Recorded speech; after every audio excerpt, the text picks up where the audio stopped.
Ibu Dr. Nani Hidayah Definisi Roli 4 SE MDC. Yang kami hormati Bapak Ustaz Muhammad Hamdani SHI selaku pembawa materi kita pada sore hari ini. Yang kami hormati Bapak Lurah Kadolomoko. Yang kami hormati Bapak-bapak perangkat masjid Kelurahan Kadolomoko. Yang kami hormati ibu-ibu pengurus BKMT Kota Bau yang sempat hadir, ibu-ibu penasehat BKMT Kecamatan Tokalukuna, dan ibu-ibu BKMT Permata se-Kecamatan Tokalukuna yang sama berbahagia. Puji syukur pertama-tama kita persembahkan kehadirat Allah Subhanahu wa Ta'ala atas nikmat dan karunia-Nya. Pada sore hari ini kita dapat hadir bersama-sama dalam pengajian kita bersama RRI Bau 99,4 MHz bersama BKMT Kota Bau dan Mega Gema Islami bersama Gema Islami dan BKMT Kota Bau. Salawat dan salam senantiasa kita kirimkan kepada junjungan Nabi besar Muhammad SAW. Semoga kita semua bisa mendapatkan syafaatnya. Amin ya rabbal alamin. Bapak Ibu hadirin yang kami hormati, sebelum kita memasuki materi, mari kita mendengarkan sambutan dari Ibu Ketua BKMT Kota Bau. Kepada Ibu dengan hormat kami persilakan.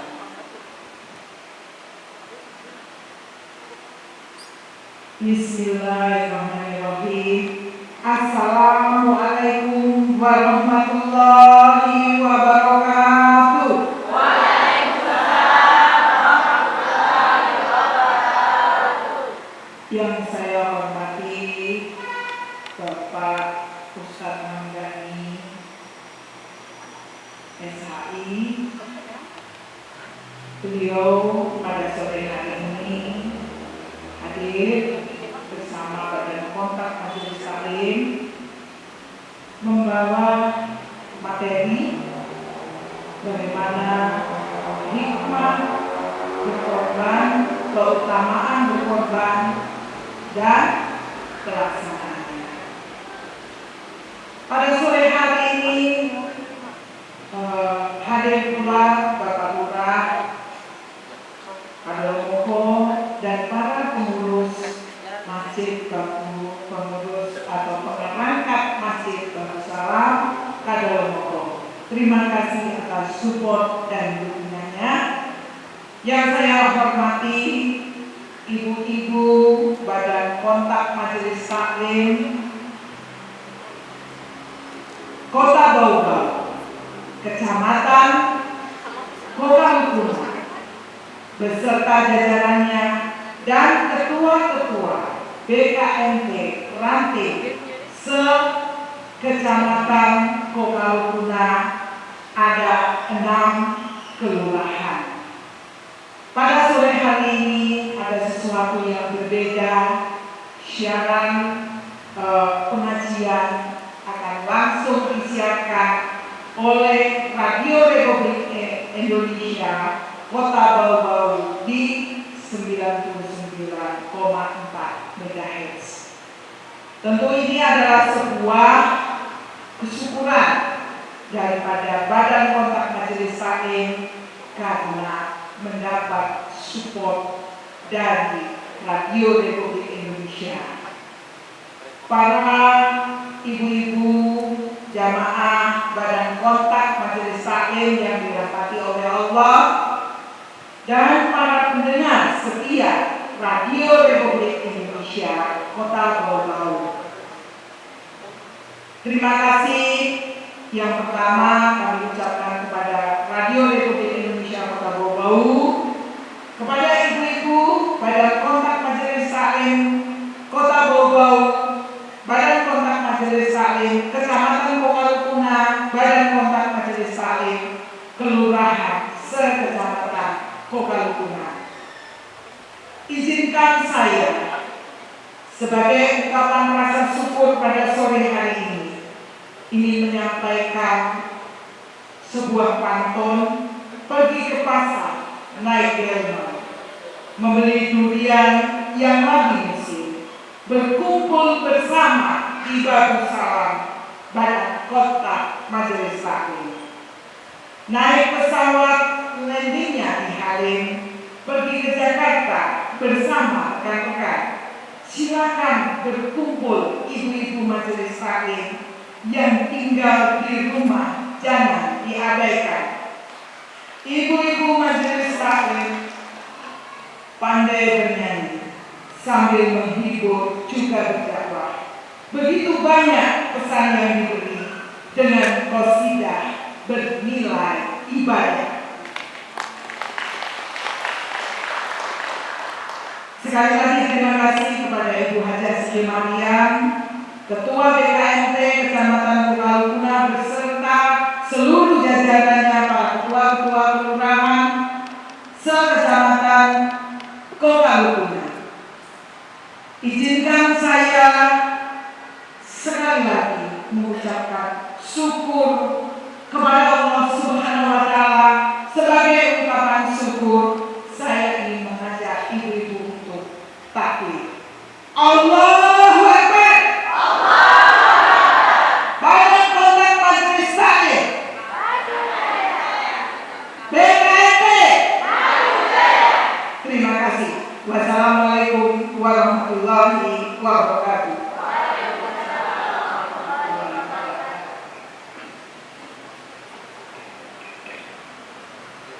Bapak Ibu hadirin Majelis Taklim yang kami muliakan, dan para pendengar RRI yang sama berbahagia. Selanjutnya kita akan memasuki materi inti dengan judul keutamaan berkurban. Alasan memilih topik ini, ibu sekalian, karena beberapa hari lagi umat Islam di seluruh dunia akan merayakan Hari Raya Idul Adha yang tentunya ada agenda khusus di dalamnya. Kalau Hari Raya Idul Fitri adalah menyambung silaturahim, maka Idul Adha adalah momentum untuk berkurban sebagai syariat Islam yang telah dicontohkan oleh Nabi Ibrahim alaihissalam sebagai bentuk totalitas dalam sebuah ibadah.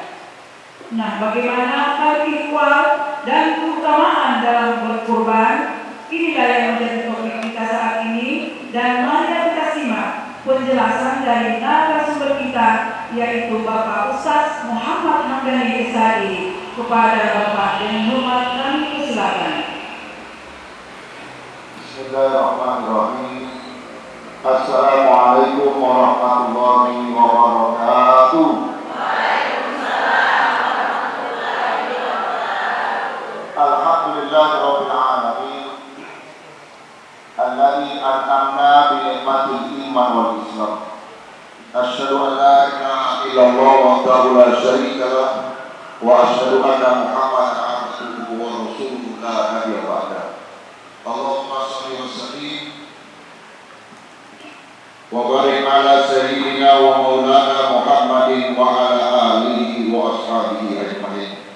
Amma ba'du, ma'asyiral muslimin wal muslimat, hadirat wabil khusus yang terhormat Ibu Sekda Kota Bau sebagai Ketua BKMT Kota Bau beserta pengurus yang sempat hadir, Bapak Lurah, Kadul Umum yang ada di tengah-tengah kita, para imam, pengurus Masjid Darussalam, dan Ketua BKMT Kecamatan Kota Lukuna sebagai Sohibul Hajat, hadirin hadirat yang sangat berbahagia, pemirsa RRI dimanapun Anda berada. Mudah-mudahan kita semua senantiasa mendapatkan rahmat, berkah dan ridha dari Allah Subhanahu wa Ta'ala. Amin amin ya rabbal alamin. Sebagaimana yang disampaikan oleh MC kepada kita dan arahan dari Ibu Sekda kepada kita, bahwasanya tidak lama lagi kita ini akan menghadapi Hari Raya Idul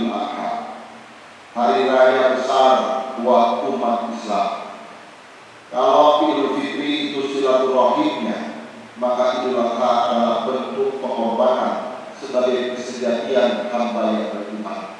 Kalau dulu kita menghadapi cinta, gunung diganti, lautan diseberangi, bentuk pengorbanan cinta kepada kekasih hati, maka bentuk iman kita, kecintaan kita kepada Allah Subhanahu wa Ta'ala, kita melaksanakan syariat berkurban yang dicontohkan oleh Nabiullah Ibrahim alaihissalam, sebagaimana sejarahnya yang sudah kita ketahui bersama. Bapak dan ibu-ibu yang dirahmati Allah Subhanahu wa Ta'ala, insya Allah tahun ini hajinya haji akbar. Kalau dilihat di kalender, Idul Adha itu jatuh tanggal 9 hari Sabtu, maka wukufnya kena di hari Jumat, dan itu sangat langka. Maka beruntunglah mereka yang hari ini di tanggal suci dan wukufnya nanti dikena hari Jumat sebagai haji akbar, haji besar buat mereka yang mendapatkan kesempatan hadir di Baitullah Maqatul Mukarramah. Bapak dan ibu-ibu yang dirahmati Allah SWT, di saat jamaah haji wukuf di Arafah, kita yang di tanah air dikenakan puasa sunnah Arafah. Puasanya hanya 1 hari, tapi pahalanya luar biasa. Menghapuskan dosa 1 tahun yang berlalu dan dosa 1 tahun yang akan datang. Lantas ada yang berpikir, waduh, enak Pak Ustaz ya, 1 tahun mendatang tidak ada dosaku, berarti bisa gambar suka-suka. Bukan begitu. Artinya 1 tahun mendatang dosa diampuni Allah Ta'ala, kita akan dijaga oleh Allah Subhanahu wa Ta'ala, dipersempit ruang gerak kita untuk tidak bisa berbuat maksiat. Kalau Allah masih berbuat, langsung mendapatkan rahmat ampunan asbab puasa 1 hari yang disebut dengan puasa Arafah. Jamaah haji wukuf di Arafah, kita yang di tanah air berpuasa 1 hari saja. Kalau dulu kami di pesantren masih menjadi santri, kapan didapat tidak puasa Arafah, jangan coba-coba. Langsung digulur rambutnya kayak upin-ipin, kemudian dijemur sebagai bentuk hukuman karena tidak puasa sunnah Arafah. Puasa ini hukumnya mendekati wajib, sunnah muakkadah, artinya sunnah yang sangat dikuatkan buat hamba beriman yang tidak berkesempatan menunaikan ibadah haji atau wukuf di padang Arafah.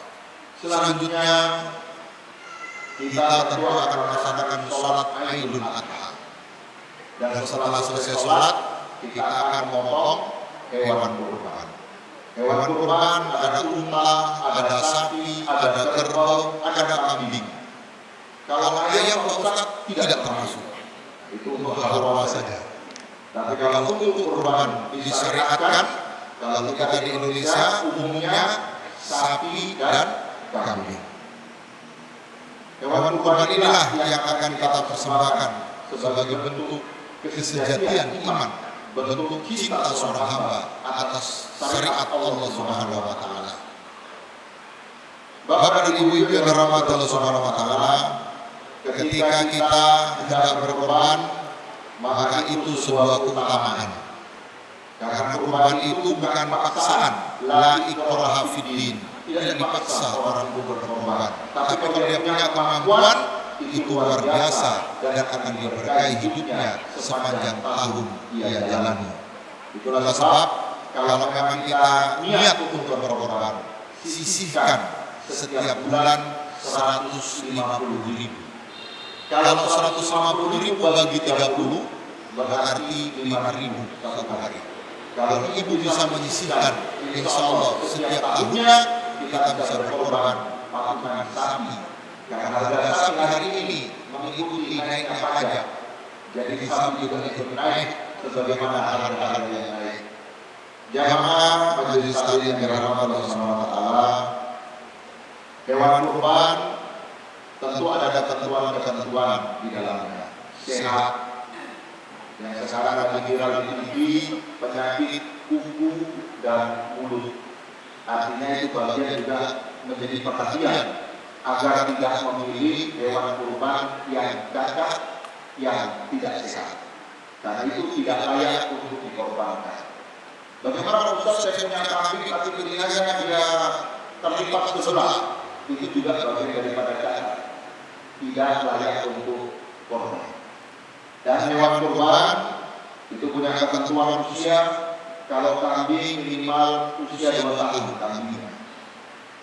Kalau sapi usia 5 tahun. Maka kalau membeli hewan kurban bertanya, Pak, berapa usia kambing ini? Atau bawa yang ahlinya supaya tidak salah memilih hewan kurban yang akan dikorbankan. Karena sah-sahnya hewan kurban ada ketentuan usia yang sudah ditetapkan. Bapak Ibu yang dirahmati Allah Subhanahu wa taala, ketika kita sudah memotong di tanggal 10, Allah masih kasih kesempatan di tanggal-tanggal berikutnya. Nah, itu disebut dengan hari tasyrik. Hari tasyrik itu ketentuan bagian daripada ibadah kurban di saat Idul Adha. Di hari itu kita tidak boleh berpuasa. Semua harus makan daging. Semua harus makan daging. Dan daging kurban tidak melihat itu fakir atau miskin. Bukan zakat. Ingat, bukan zakat. Kalau zakat itu ada ketentuan 8 asnaf dan itu protap dalam Al-Quran. Tapi kalau daging kurban tidak melihat dia tua atau muda, kaya atau miskin, laki-laki atau perempuan, selama 4 hari berturut-turut, tanggal 10, 11, 12, 13 kita makan daging semua. Tapi Pak Ustaz, saya mulai soro kasihan. Saya hipertensi, bagaimana Pak Ustaz? Jangan mengkambing hitamkan kambing. Kasihan. Sudah namanya kambing, dikambing hitamkan. Betapa kejamnya manusia yang budaya. Padahal kambing itu obat hipertensi. Dan itu dijelaskan dalam riwayat Nabi Muhammad SAW. Jadi obat darah tinggi itu kambing. Kita fitnah kambing penyebab tensi. Yang bikin tensi bukan kambingnya, tapi rempah-rempah, santan dan konco-konconya. Itu yang bikin daging kambing menjadi penyebab darah tinggi. Maka orang-orang tidak pernah memasak seperti masakan kita. Mereka hanya sate atau membakar. Sehingga daging merah kambing ketika disate itu obatnya tensi. Jadi kalau ibu bikin sate kambing daging merahnya, jangan lupa undang ustaznya. Bapak Ibu yang dirahmati Allah, dan daging kurban itu ada bagian-bagian.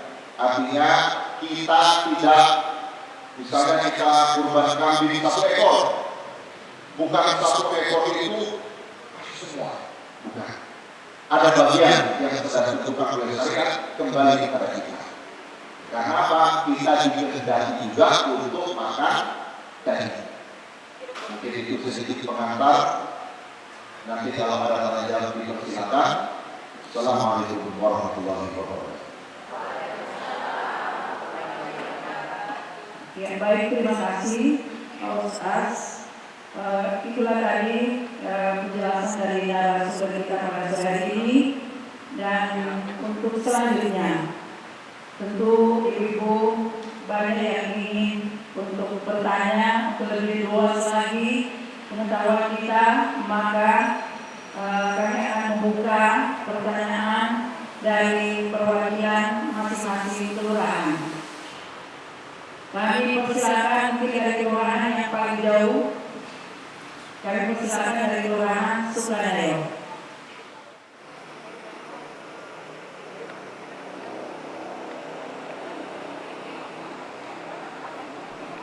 Terima kasih. Assalamualaikum warahmatullahi wabarakatuh.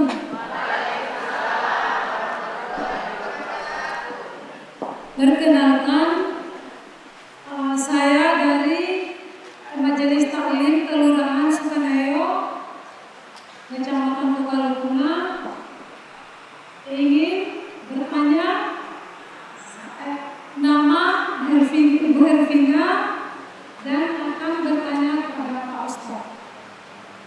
Pertanyaan saya singkat saja, yaitu arisan kurban itu yang 7 orang, tapi yang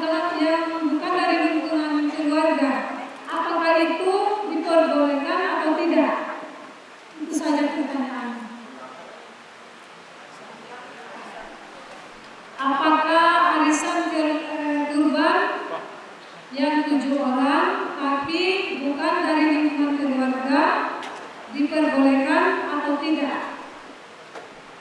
Terima kasih. Ya, apakah langsung dijawab Pak Ustaz atau kita persilakan yang lain? Ya, kita lanjut yang lain. Pertanyaan dari kelurahan ya Lihuto. Ya.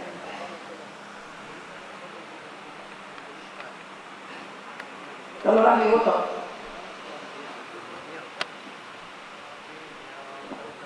Ya, langsung sebut nama dan kelurahannya, Bu.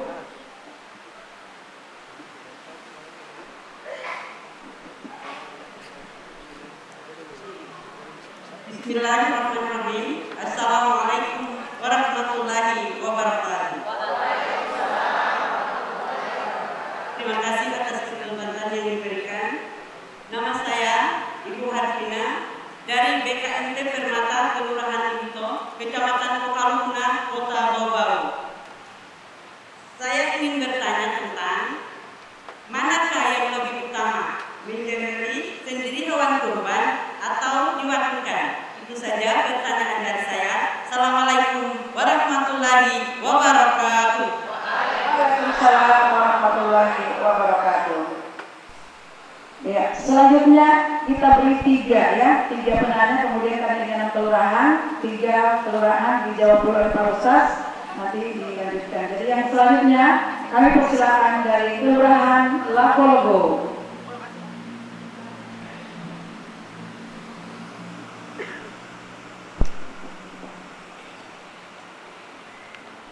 Baik Ustaz, Bismillahirrahmanirrahim.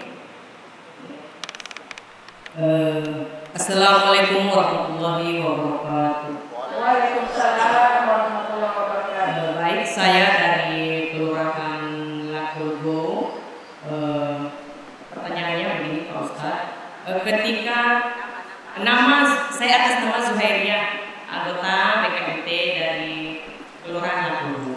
Pertanyaannya begini Pak Ustaz. Ketika kita akan melaksanakan sholat Idul Adha, apa persiapan yang harus kita lakukan? Itu saja pertanyaannya. Terima kasih. Assalamualaikum warahmatullahi wabarakatuh. Waalaikumsalam warahmatullahi wabarakatuh. Iya, kami persilakan kepada Pak Ustaz untuk menjawab 3 pertanyaan dulu.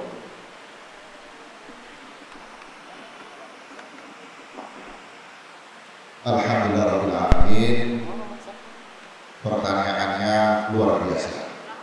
Nah, itu artinya apa yang disampaikan disimak dengan sebaik-baiknya. Pertama, mengenai arisan kurban dalam keluarga. Arisan kurban 7 orang, berarti dimaksud sapi, bukan kambing. Karena kambing itu untuk 1 orang. Maka sapi yang untuk 7 orang ini arisan keluarga, ternyata ada keluarga yang batal, terus orang lain masuk di dalamnya. Bagaimana? Boleh. Karena maksimal hewan kurban, mau diperhatikan dulu ya, maksimal patungan kurban sapi itu 7 orang. Kalau sudah lebih dari 7, bukan lagi hewan kurban, tapi hewan sedekah. Kayak di sekolah, anak-anak sekolah diperintahkan patungan nyumbang 1 orang 10.000 atau 100.000 kali sekian ratus anak, dapatlah sapi 1 ekor. Itu bukan hewan kurban, tapi hewan sedekah. Ya. Karena ketentuan maksimal 7 orang. Jadi bagaimana Pak Ustaz kalau hanya 6 orang saja? Boleh. Karena ketentuannya maksimal 7 orang. Jadi kalau 6 orang berarti ada 1 orang yang mengambil 2 bagian. Maka yang 1 bagian yang kosong ini dia yang danai, silakan niatkan untuk orang tua yang sudah meninggal, keluarga yang sudah mendahului kita, boleh. Jelas ya Bapak Ibu ya? Nah, jadi hewan kurban itu maksimal 7 orang, kurang dari 7 dibolehkan. Yang penting harga sapinya tetap terbayar. Berarti kalau 6 yang ambil 2 bagian. Kalau 5 orang berarti ada yang ambil 2 bagian atau ambil 3 kali 3 bagian. Intinya maksimal itu untuk 7 orang. Tidak diperkenankan dalam syariat patungan sapi lebih dari 7 orang. Maka sapi itu bukan dianggap hewan kurban, tapi dianggap sebagai hewan sedekah. Kayak saya beli daging di pasar, saya kasih ibu. Itu seperti itu nilainya. Jadi rendah sekali nilainya kalau patungannya lebih dari 7 orang. Jadi kalau ada orang yang bergabung, bukan keluarga yang disepakati atau digantikan namanya oleh orang lain, boleh selama maksimal yang patungan adalah 7 orang. Pertanyaan yang berikutnya, ketika saya berkorban, Pak Ustadz, mana yang lebih bagus? Saya sembelih sendiri atau disembelihkan orang lain? Kalau ibu bisa jegal sapi jatuh, ibu bisa bergulat dengan kambing dan kasih baring, silakan. Tapi kalau tidak mampu jangan coba-coba. Bisa-bisa kita pindah ke alam yang lain. Iya, kalau kena tendang-tendangan belakangnya sapi, Bu, patah tulang rusuk, bisa koma kita. Kalau kambing bisa ditangguh, bisa hancur dada kita. Jadi kalau bisa menyembelih, misalnya Pak Ustadz, suami saya, Pak Ustadz, bukan saya yang menyembelih, suami saya, boleh, itu lebih utama. Dia yang berkorban, dia yang memotong, itu lebih utama selama ilmunya cukup dan mengerti niatnya untuk memotong hewan kurban. Jelas ya, Ibu ya? Kalau diserahkan orang lain ya boleh, tapi juga mengerti kalau orang lain yang potongkan ada pasalinya. Nah, kalau bahasa betul ada pasalinya. Selanjutnya, persiapan apa saja yang seharusnya lakukan Pak Ustadz sebelum saya berangkat sholat Idul Adha? Nah, ini penting, pertanyaan bagus. Berangkat sholat Idul Adha tidak sama dengan berangkat sholat Idul Fitri. Catat dulu ya. Kalau sholat Idul Fitri, ibu harus batal puasa. Karena haram hukumnya puasa 1 Syawal. Makanya berangkat sholat Idul Fitri harus minum atau punya kurma atau intinya sudah makan, harus batal puasanya. Tapi kalau berangkat sholat Idul Adha harus puasa. Jelas? Ya. Puasanya kapan Pak Ustadz? Mulai tanggal 9 Zulhijjah itu ibu sudah puasa. Dan puasa itu bersambung sampai tanggal 10. Bangun dini hari tanggal 10 Zulhijjah. Kita niat puasa. Berangkat sholat Idul Adha dalam keadaan berpuasa. Nanti pulang dari lapangan, pulang dari masjid, selesai sholat Idul Adha, silakan batalkan puasanya. Understand artinya? Jelas ya? Ya, berangkatnya dalam keadaan berpuasa. Kemudian sudah mandi besar. Ya, mandi besar itu tidak boleh salah. Dahulukan ratakan air, semua sudah rata, baru pakai sabun, sampo dan kawan-kawan. Jangan sabun, sampo sudah di badan, niat mandi besar. Itu airnya mustakmal dan tidak sah mandi besarnya. Air dulu, tidak pakai sabun, tidak pakai apa-apa. Air dulu, cebok dulu, bersihkan depan dan belakang. Niat nawaitul gusla lirofil hadasil akbari lillahi ta'ala. Seratakan dari kaki, lutut, pinggang, badan kanan, badan kiri, badan belakang, kepala rata semua. Nah, berarti mandi besarnya sudah selesai. Silakan sabun, sampo dan konco-konconya menyusul setelah air diratakan. Kemudian berangkat dengan pakaian yang terbaik. Ya, yang ibu cicil 10 kali di lemari, saatnya kita gunakan. Ya, gunakan pakaian yang terbaik.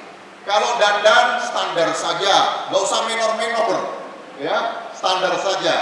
Yang penting tampil cukup cantik. Nggak usah terlalu cantik ya, cukup cantik. Pakaian yang terbaik, berangkat sholat Idul Adha. Bagaimana kalau saya haid Pak Ustadz?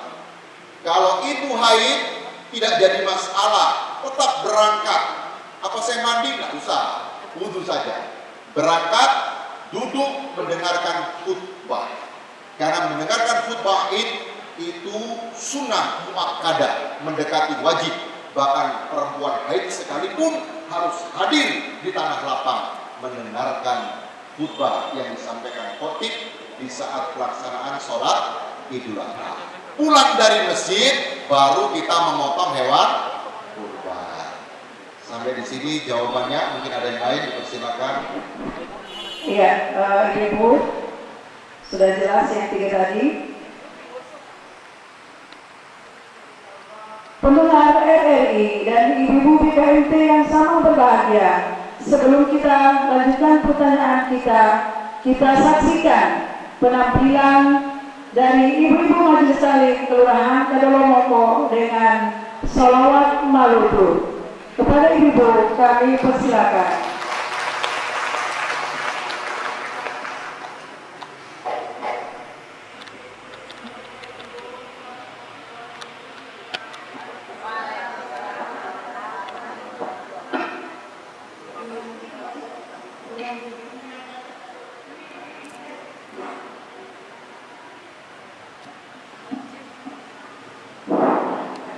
Tiga menit saja ibu ya, 3 menit ya. Assalamualaikum warahmatullahi wabarakatuh.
Demikian tadi penampilan ibu-ibu Majelis Taklim dengan kelompok Maluku, yang mana harus perlu kita lestarikan budaya kita ini, yang di Maluku ini biasanya dilaksanakan oleh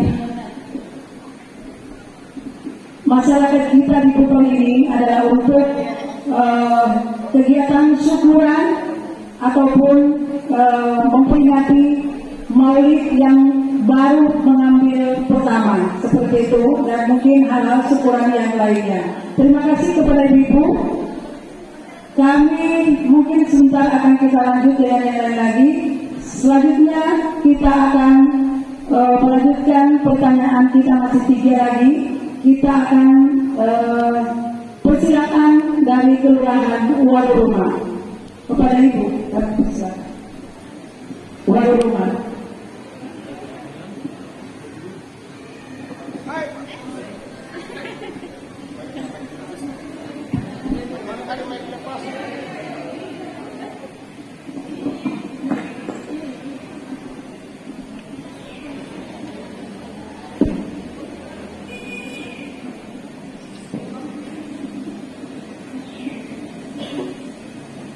Bismillahirrahmanirrahim. Assalamualaikum warahmatullahi wabarakatuh.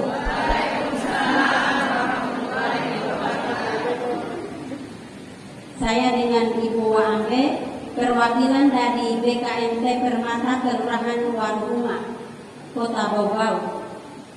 Pak Ustadz, ada yang ingin saya pertanyakan.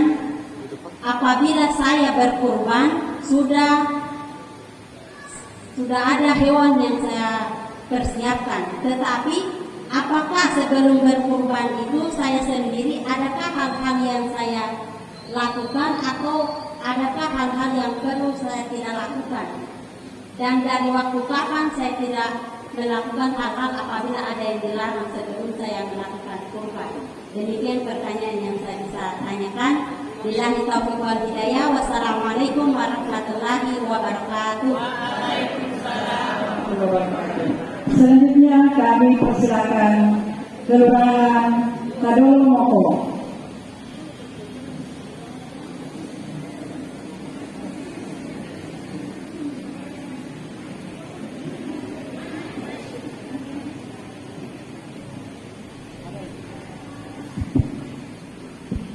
Bismillahirrahmanirrahim. Assalamualaikum warahmatullahi wabarakatuh. Saya Ibu Wahudi Luciana Susi, BKMT Permata Kelurahan Kadolo Moko. Mohon penjelasan mengenai pembagian daging kurban. Idealnya berapa bagian hak yang berkurban dan berapa bagian yang disumbangkan. Assalamualaikum warahmatullahi wabarakatuh. Waalaikumsalam warahmatullahi wabarakatuh. Selanjutnya kami persilakan penanya terakhir, yaitu Kelurahan Kadolo.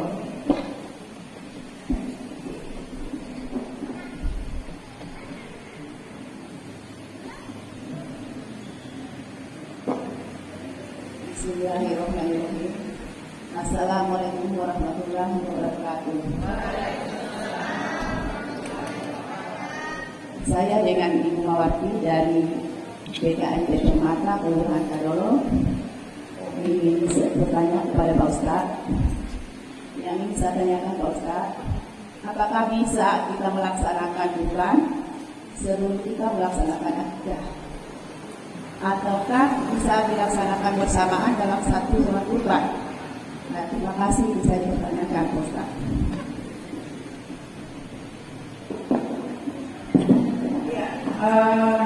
Dengan 3 penanya ini tadi, kita persilakan kepada Bapak Ustadz untuk menjawab dari masing-masing pertanyaan. Pada Bapak, kami persilakan.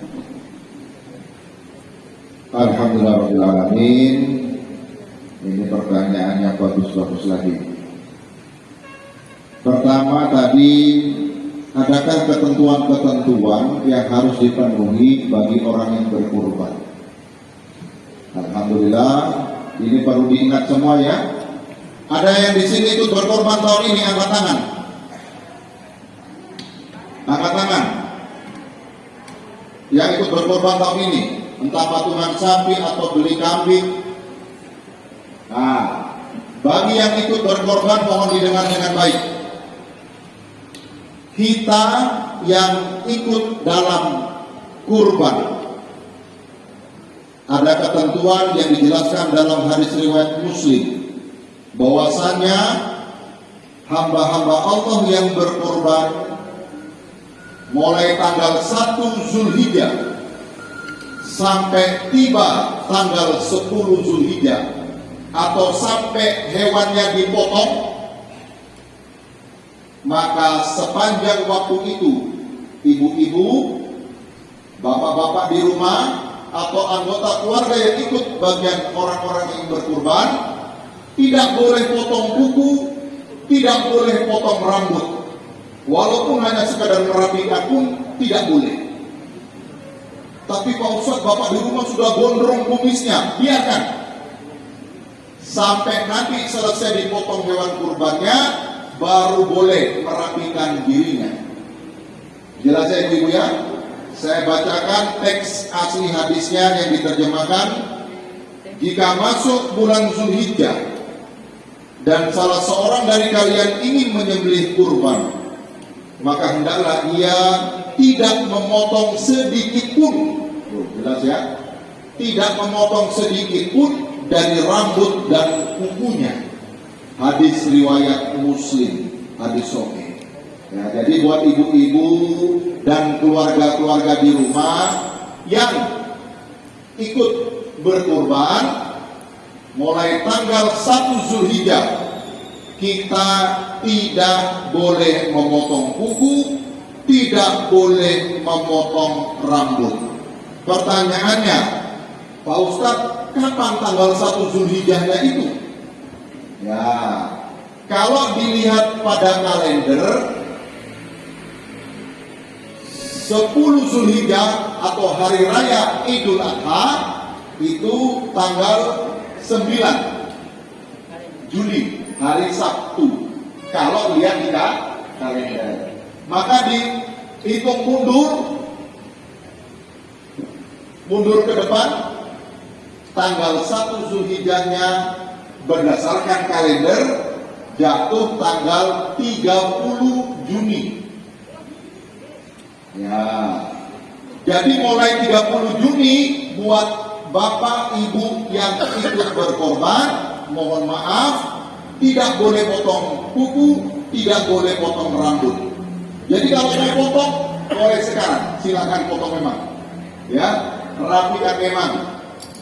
Kalau 29 Juni Pak Ustadz, satu hari sebelum tanggal 30, boleh nggak kami memotong kuku? Boleh.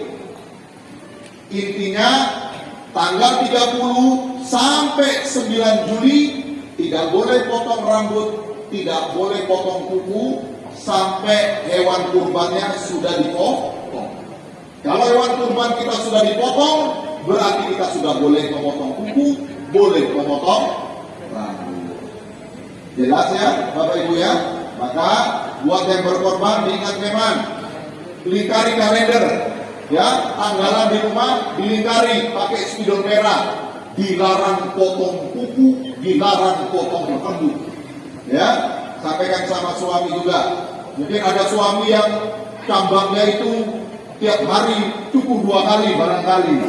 Silakan ikhlaskan gondrong bapaknya, lebat kumisnya, lebat brewoknya, sampai hewan kurbannya dipotong, baru boleh membersihkan dirinya. Jelas ya? Nanti jangan sampai ada ibu-ibu yang biasa manikur, pedikur, nah, pas tinggal tanggal 30 Juni sampai 9 Juli datang ke salon, cukur-cukur kuku, hewan kurbannya tidak sah.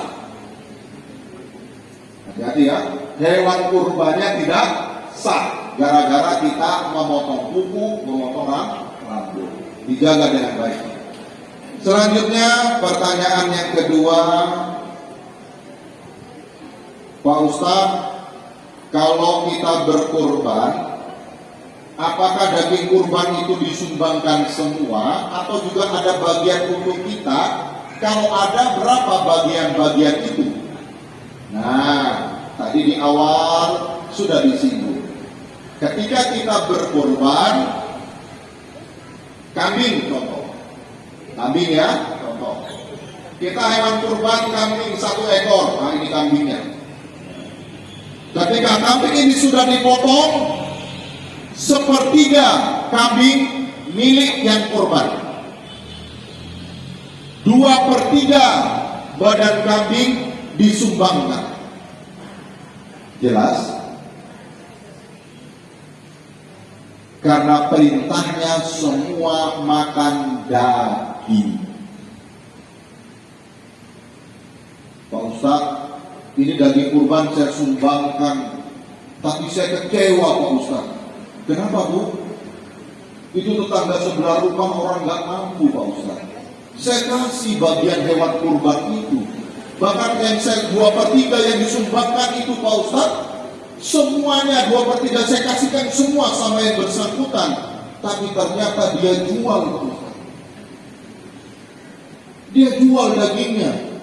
Bagaimana nih Pak Ustadz? Yang salah kita. Ya, kita sudah tahu dia orang tidak mampu.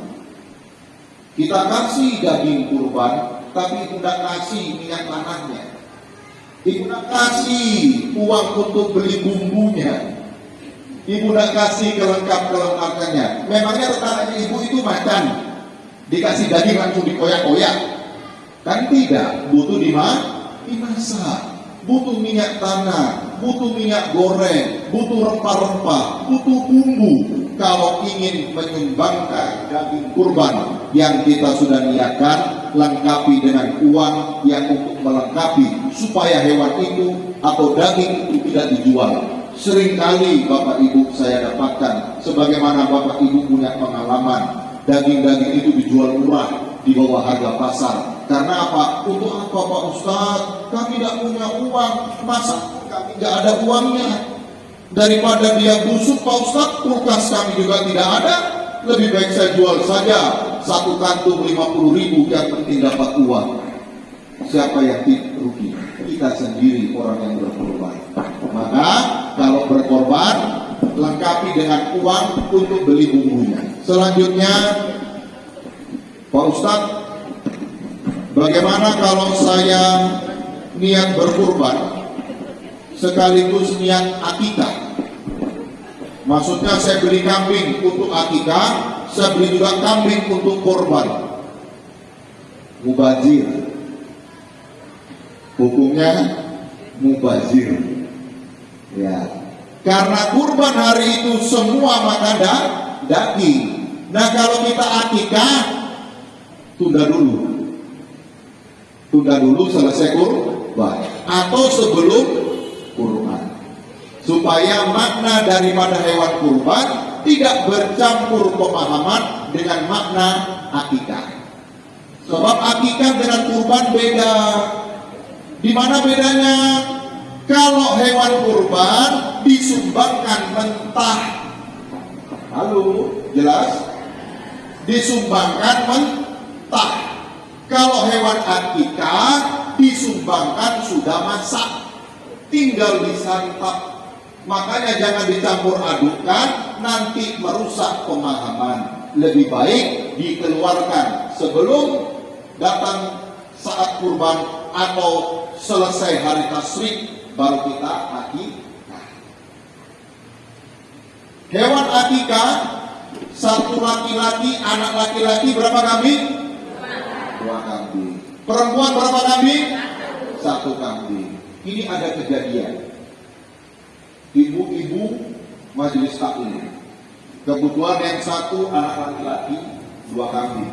Yang 1 anak laki-laki 2 kambing. Yang 1 anak laki-laki 2 kambing. Yang 1 lagi anak perempuan 1 kambing. 4 ibu-ibu ini kompromi. Bagaimana kalau kita satukan kekuatan? Maksudnya daripada beli kambing 7 ekor mahal, lebih baik kita satukan belikan sapi 1 ekor. Ada kejadian begitu, rusak akikahnya. Bukan masalah besar dan kecilnya hewan kurban atau hewan yang diakikah, yang dipotong, tapi hitungan akikah itu nyawanya. Satu laki-laki, 2 nyawa yang dikurbankan. Nah kalau sapi kan hanya 1 nyawa, tidak bisa menggantikan nyawa 7 yang dikorbankan. Sampai di sini jelas, Bu? Ya, jadi hewan akikah itu hitungan nyawa. 1 laki-laki, 2 nyawa kambing yang harus dikorbankan. 1 anak perempuan, 1 nyawa kambing yang dikorbankan. Pak Ustadz, kalau saya ganti 2 sapi Pak Ustadz untuk anak laki-laki saya, itu berlebihan. Karena ketentuannya adalah kambing. Sebagaimana ketika Ismail dipotong, Ismail digantikan Allah dengan kambing. Timbul pertanyaan, Bu, itu kambing yang Allah hadirkan di saat Ismail dipotong, itu kambingnya siapa yang diambil Allah? Ada yang Pak Lurah? Kambingnya siapa itu yang gantikan Ismail? Itu kambingnya Habil dan Qabil, anaknya Adam, waktu dia mempersembahkan kepada Allah. Kambingnya kan diambil sama Allah. Kambing itu yang menggantikan Ismail waktu dipotong oleh Nabiullah Ibrahim alaihissalam. Jelas? Ya, oke. Jadi akikah dan korban lebih baik dipisahkan. Terus nggak boleh akikah digandeng, karena akan merusak hukum syariatnya. Mudah-mudahan jadi manfaat. Assalamualaikum warahmatullahi wabarakatuh.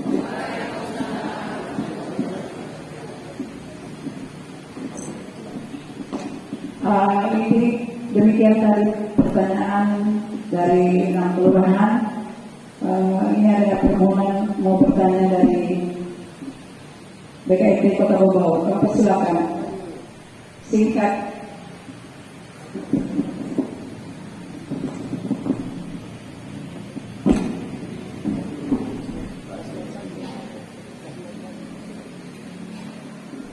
Terima kasih. Bismillahirrahmanirrahim. Assalamualaikum warahmatullahi wabarakatuh. Pendengar Radio Republik Indonesia Kota Bogor dimanapun berada, saya Ibu Erni Hamim. Singkat saja pertanyaan saya Pak Ustaz, bahwa setiap hari Idul Adha atau hari kurban, kita ketahui bersama bahwa seluruh umat muslim berlomba-lomba untuk berkorban. Yang kami tanyakan di sini Pak Ustadz, biasanya setiap berkorban itu di antara keluarga-keluarga itu banyak yang melakukan kurban. Nah kemudian di sana kadang-kadang keluarga itu membawa daging-daging kurban itu kepada saudara-saudara yang lain. Namun saudara, misalnya saya berkorban, tapi kemudian ada 7 atau 8 orang keluarga saya yang berkorban. Kemudian mereka membawakan 1 kilo daging, sehingga kalau 7 orang maka menjadi 7 kilo daging tersebut. Iya, bagaimana dalam pandangan Islam? Bolehkah kita mengkonsumsi daging tersebut atau diharamkankah di dalam agama Islam? Terima kasih. Assalamualaikum warahmatullahi wabarakatuh. Ya, tadi sudah diulas. Ketika kita berkorban, ya ibu-ibu dan pemirsa RRI dimanapun Anda berada, ketika kita berkorban, 1/3 bagian, ya ini 3 ya, 1/3 untuk yang berkorban, 2/3 itu yang disumbangkan. Dan itu tidak melihat itu fakir atau miskin, semua makan daging kurban. Jadi tidak terkait dengan halal dan haram. Jelas ya? Jadi begitu kira-kira Bu Erni ya? Ya, jadi hewan kurban itu 1/3 untuk kita. Tapi Pak Ustadz, kalau 1/3 itu misalnya sapi besar, itu kan dibagi 7 bagian. Nah 7 bagian tadi kan sudah dipotongkan, ditimbang rata oleh yang memotong. Anggap 70 kilo, berarti masing-masing yang korban dapat 10 kilo. 10 kilo tadi itu Bu, kita bagi 3, kira-kira 3,5 kilo kali 2, anggap 7 kilo kita sumbangkan, yang 3 kilo untuk kita. Yang 3 kilo tadi Pak Ustadz, saya ini sudah tua, sudah mancuana, Gigi saja sudah banyak yang hilang, mau punya daging nggak sanggup, saya ambil sedikit saja, yang saya terima tadi saya sumbangkan lagi, boleh nggak? Boleh, karena akadnya sudah selesai, dia sudah terima, baru dia sumbangkan. Yang tidak boleh, 10 kilo tadi dia nggak ambil, sumbangkan saja, saya nggak usah. Itu yang nggak boleh, belum selesai akadnya. Terima dulu, baru keluarkan. Itu baru paripurna dan sempurna. Assalamualaikum warahmatullahi wabarakatuh.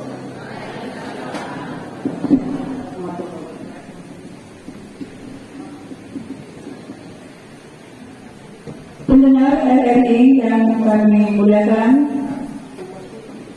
demikian acara interaktif dari Ibu-Ibu Pengurus BKMT Kota Bau-Bau. Maka sebelum kami tutup, mari kita saksikan penampilan bersalawat dari Ibu-Ibu Majelis Taklim Kelurahan Kadoro. 2 menit kami persilakan.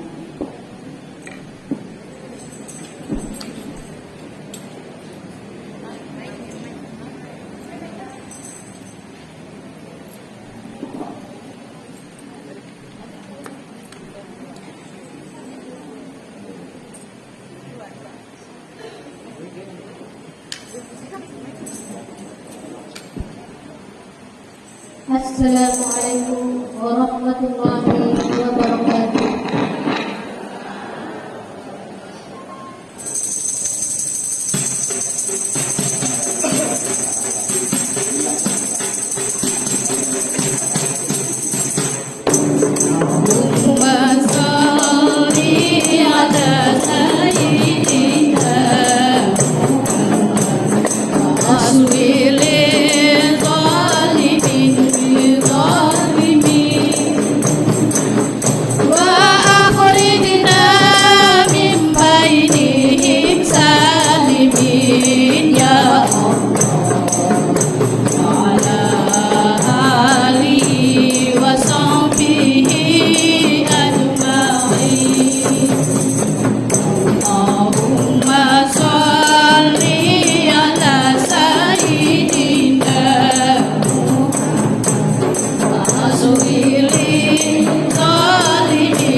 Wassalamualaikum warahmatullahi wabarakatuh. Bapak Ibu pendengar RRI yang sangat berbahagia, bahwa sebelum kami tutup, kami akan menyimpulkan sedikit apa yang menjadi materi kita pada sore hari ini, yakni bahwa berkurban adalah syariat agama kita dan merupakan perbuatan utama bagi muslim yang mampu, sebagaimana sudah dijelaskan dalam Al-Quran surat Al-Kautsar, Inna a'tainakal kautsar fasholli li rabbika wanhar. Dengan nikmat Allah yang diberikan kepada kita, maka dirikanlah sholat dan berkurbanlah. Dan berkurban ini adalah salah satu hal untuk mendekatkan diri kita kepada Allah Subhanahu wa taala. Ibu-ibu majelis taklim dan pendengar yang berbahagia, dengan selesainya kita mengikuti materi kita pada sore hari ini, maka mudah-mudahan kita semua akan bersemangat untuk melaksanakan kurban setiap tahunnya untuk menabung tabungan akhirat kita. Ibu semua, mari kita galakan menabung setiap bulannya minimal 100 atau 150 ribu per bulan, maka insya Allah dalam 1 tahun bisa kita melaksanakan kurban. Baik ibu-ibu, siap ibu-ibu untuk menabung? Ya, oleh karena itu kita harapkan tahun depan dari masing-masing kelurahan akan ada yang sudah berkurban masing-masing kelurahan dengan hasil tabungan masing-masing. Demikian dialog interaktif kita pada sore hari ini bersama RRI dan BKMT Kota Bau. Maka kami atas nama penyelenggara menyampaikan ucapan terima kasih yang sebesar-besarnya dan mohon maaf yang sedalam-dalamnya apabila terdapat hal-hal yang tidak sesuai dengan harapan-harapan kita. Demikian kami tutup dengan ucapan wallahu muwaffiq ila aqwamit thoriq. Wassalamualaikum warahmatullahi wabarakatuh. Dan kita persilakan masih satu lagi yang akan tampil yaitu Kabante. Ya, kami persilakan.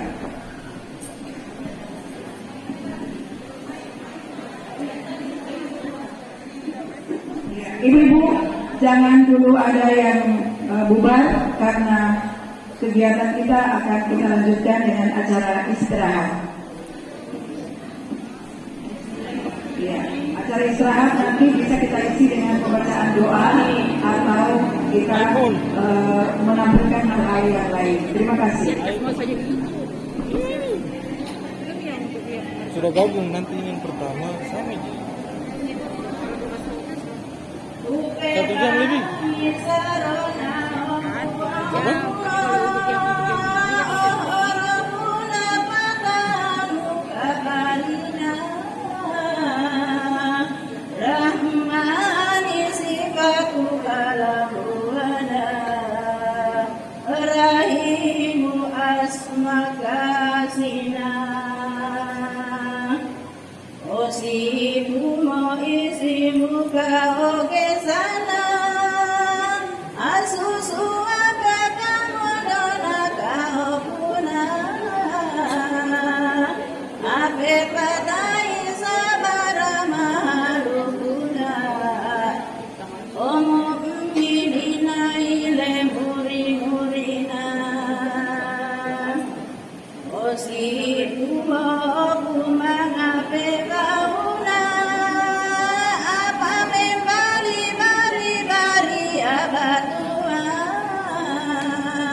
Dosana mumbi kurban Islahu malape bari-barian.